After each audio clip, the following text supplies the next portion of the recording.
বিসমিল্লাহ, আসসালামু আলাইকুম। আমার মেয়ে আজকে কেক খাবে, কেকের জন্য পাগল হয়ে গেছে।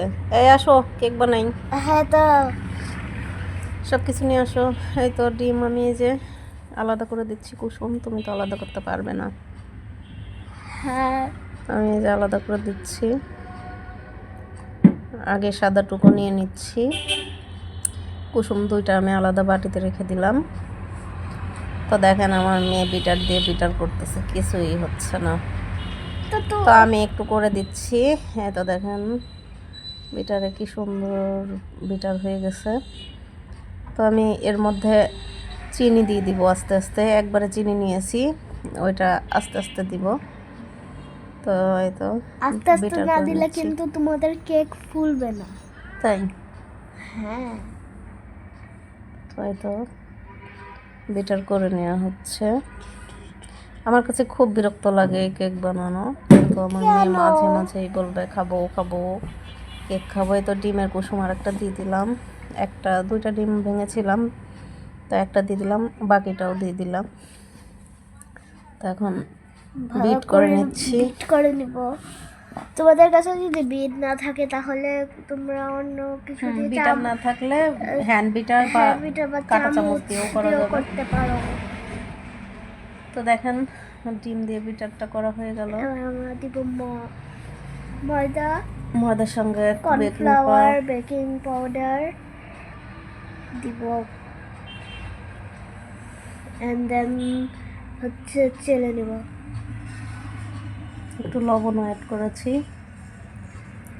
তো এটা খুব আস্তে আস্তে মিক্সড করতে হবে, যাতে করে ফোমটা নষ্ট না হয়ে যায়। ফোমটা নষ্ট হলে কিন্তু আর ফ্লাফি হবে না, এই জন্য অল্প অল্প করে চেলে নিচ্ছি আর হালকা হাতে নেড়ে নিচ্ছি। তো বাকিটুকু এবার দিয়ে দিচ্ছি, দিয়ে আবার ভালো করে একটু নেড়ে নেব। তো আমার এটা একটু ঘন ঘন লাগছে, তাই এর মধ্যে জাল করা দুধ দিয়ে দিব একটু।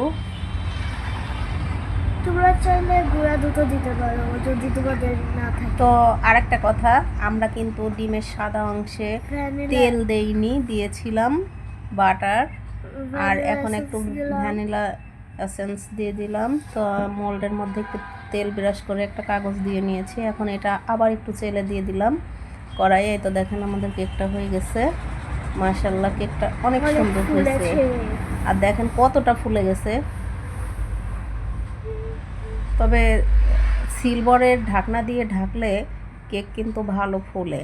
আমি যখন কাচের ঢাকনা দিয়ে ঢাকি তখন কেকটা কেমন যেন চুপসায়ে যায়, আর সিলভারেরটা দিয়ে ঢাকলে দেখা যায় যে অনেক ফুলে যায়।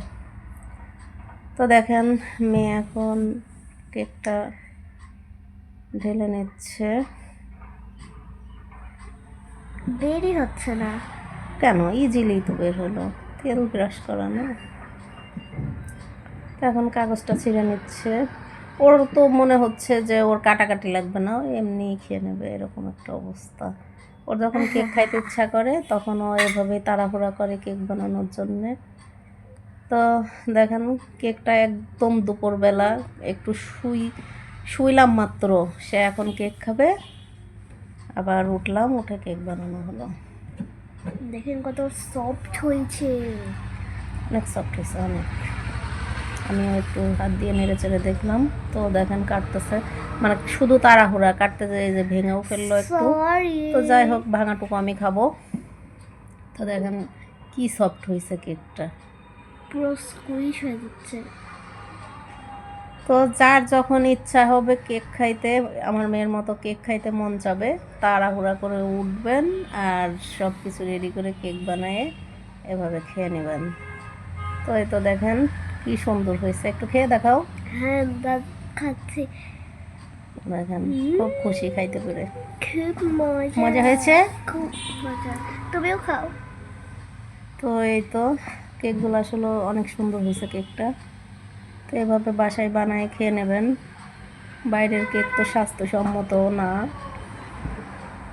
তো এভাবে ঘরে বানায় খেয়ে নেবেন। দেখেন, আল্লাহ হাফেজ।